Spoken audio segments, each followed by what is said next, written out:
Bang. Tahu TNDE nggak, Bang? TNDE nggak tahu. Oh, oke, Bang. Makasih, Bang. Bang. Ya, Tahu TNDE nggak, Bang? tahu sih, tapi nggak tahu juga. Oke, Bang. Thank you. Bang. Ya? Tahu TNDE nggak, Bang? Pernah dengar itu buat surat menyurat kan ya? Iya. Terus pernah gunain apa nggak, Bang? Kalau make belum sih ya, karena kebetulan saya CPNS ya, jadi untuk sekarang itu belum ada kebutuhan kayaknya untuk makai. Cuma pernah dengar dari cerita-cerita senior gitu, kalau untuk surat menyurat itu dilakukan melewati TNDE supaya sudah terintegrasi. Oke, Bang. Thank you, Bang. Ya. Dari wawancara yang telah kita buat dapat ditarik 3 poin isu, yaitu yang pertama tidak efektifnya penggunaan TNDE atau e-office, yang kedua keterlambatan dalam posisi pada TNDE, dan yang ketiga keterbatasan kompetensi dan literasi digital yang belum merata di kalangan pegawai. Isu pertama, ada tidak efektifnya penggunaan TNDE e-office dalam proses tata naskah dinas. Faktanya, TNDE atau e-office sudah diwajibkan untuk digunakan dalam proses tata naskah dinas, termasuk integrasi dan sistem Bravo. Namun prosesnya dianggap tidak efektif dan kurang cepat dibandingkan menggunakan aplikasi lain seperti WA, sehingga banyak pegawai lebih memilih jalur komunikasi tidak resmi. Nah, dampaknya sendiri, proses kerja itu jadi tidak efisien karena pegawai mengelola data dan dokumen di berbagai platform yang tidak terpusat. Dan penggunaan aplikasi tidak resmi juga menimbulkan risiko keamanan data dan informasi pemerintah, serta melanggar etika bermedia digital. Nah, keterkaitan isu manajemen ASN dan Smart ASN adalah isu ini menghambat terwujudnya manajemen ASN yang efektif dan efisien karena sistem yang ada tidak mendukung alur kerja yang terintegrasi. Yang kedua, menunjukkan perlunya penguatan literasi digital, terutama pilar digital ethic dan digital safety. Keterlambatan dalam proses disposisi dan tindak lanjut naskah dinas elektronik. Faktanya, meskipun naskah dinas telah dibuat dan dikirim secara elektronik melalui TNDE, proses persetujuan dan disposisi seringkali masih memakan waktu lama. Hal ini terjadi karena kurangnya budaya proaktif untuk memeriksa sistem secara rutin atau tidak adanya mekanisme notifikasi yang efektif. Dampaknya, alur birokrasi menjadi terhambat yang berujung pada keterlambatan pengambilan keputusan penting. Hal ini berdampak langsung pada penurunan produktivitas dan kinerja organisasi, serta membuat pelayanan publik menjadi kurang responsif. Keterkaitannya dengan manajemen dan smart ASN, isu ini berkaitan erat dengan manajemen ASN, di mana efisiensi, akuntabilitas, dan kedisiplinan harus dijunjung tinggi. Ini juga membentuk pegawai untuk menjadi smart ASN dengan membiasakan budaya kerja digital dan memiliki etika digital yang baik untuk merespons pekerjaan secara cepat. Isu yang ketiga yaitu keterbatasan kompetensi dan literasi digital yang belum merata di kalangan pegawai. Faktanya, tingkat penguasaan teknologi digital di kalangan pegawai sangat bervariasi.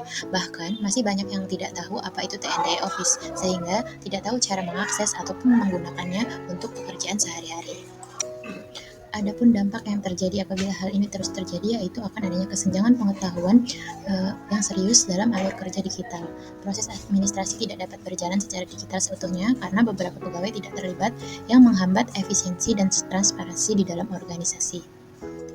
Keterkaitan isu ini dengan manajemen ASN dan Smart ASN yaitu dapat menghambat terwujudnya Smart ASN yang memerlukan kecakapan digital dasar atau digital skill dan budaya digital atau digital culture yang merata di seluruh jajaran pegawai. Yang kedua yaitu pengelolaan ASN atau manajemen ASN menjadi tidak efektif jika masih ada pegawai yang tidak dapat beradaptasi dengan sistem kerja digital yang modern. Kelompok kami menggunakan analisis USG untuk menentukan isu yang akan kami analisis lebih lanjut. USG itu adalah U, urgensi, di mana seberapa mendesak isu tersebut harus diselesaikan. S, seriousness, seberapa serius dampak yang ditimbulkan oleh isu tersebut jika tidak diselesaikan. Dan G, growth, seberapa besar kemungkinan isu tersebut menjadi lebih buruk jika tidak segera diatasi. Berikut adalah analisis kami yang dimana menggunakan analisis fishbone. Yang pertama itu adalah man, di mana kurangnya motivasi pribadi untuk mengembangkan diri dan kurangnya kesadaran akan pentingnya literasi digital. Selanjutnya machine, di mana fitur-fitur yang kompleks dan tidak tersosialisasi dengan baik. Lalu method, program pelatihan yang ada tidak relevan dengan kebutuhan praktis di lapangan. Lalu program pelatihan digital belum menjangkau seluruh pegawai. Selanjutnya environment, di mana lingkungan kerja yang masih mentolerir penggunaan metode manual dan juga tidak adanya budaya berbagi pengetahuan atau mentor sebaya. Selanjutnya measurement, tidak adanya sistem pengukuran yang jelas untuk menilai tingkat kompetensi digital pegawai dan juga pengembangan kompetensi tidak sepenuhnya terintegrasi dengan sistem. Kami menggunakan teknik efisiensi Sinamara untuk memilih alternatif solusi. Dari 3 alternatif solusi terpilih satu, yaitu mengadakan pelatihan literasi digital berbasis kebutuhan tugas atau role-based training. Dampak positif dari solusi yang telah diberikan atau dipilih yaitu ASN akan lebih cepat mengetahui dan memahami kegunaan dari TNDE, sehingga dapat tepat dalam menggunakan aplikasi kerja TNDE sesuai dengan tugasnya. Lalu akan mengurangi waktu kerja administratif karena pemanfaatan fitur digital secara optimal, sehingga dapat mendorong kebiasaan kerja yang proaktif, kolaboratif, dan berbasis teknologi.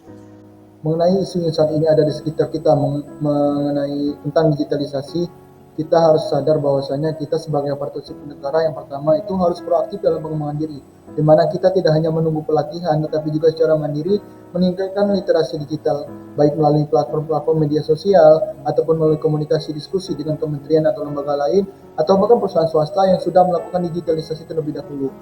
Melalui itu kita juga dapat menyerap ide-ide serta mencari suatu inovasi yang kemudian untuk dapat kita terapkan di kementerian kita ataupun di instansi tempat kita bekerja. Kemudian yang kedua, kita juga harus beradaptasi dengan perubahan, di mana kita harus menerima dan mengimplementasikan TNDE sebagai bagian dari tugas sehari-hari untuk meningkatkan efisiensi dan transparansi. Ini juga menjadi salah satu hal yang harus kita lakukan dalam menginisiasi digitalisasi di lingkungan kita bekerja. Kemudian yang ketiga, berbagi pengetahuan. Kami percaya bahwa perubahan dimulai dari lingkungan terdekat. Ketika kami sudah menguasai TNDE, kami akan menawarkan bantuan kepada rekan-rekan yang kesulitan. Dengan berbagi pengetahuan, kita dapat membangun budaya peer-to-peer mentoring yang kuat, sehingga budaya digital bisa merata di seluruh organisasi. Kemudian yang terakhir, memberikan umpan balik, memberikan masukan konstruktif untuk perbaikan sistem dari metode pelatihan agar lebih relevan dan efektif. Saya percaya, dengan setiap individu mengambil tanggung jawab untuk meningkatkan literasi digitalnya, kita akan bersama-sama menciptakan lingkungan kerja yang lebih efisien, adaptif, dan siap menghadapi tantangan di masa depan.